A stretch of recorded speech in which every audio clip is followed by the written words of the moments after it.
หนึ่งชีวิตที่เราได้เกิดมา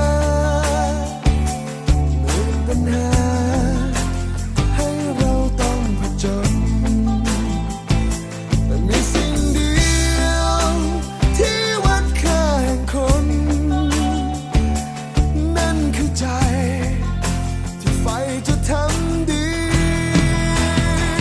ไม่ว่าผลลัพธ์จะเป็นอย่างไรใจมันคงและพร้อมจะสู้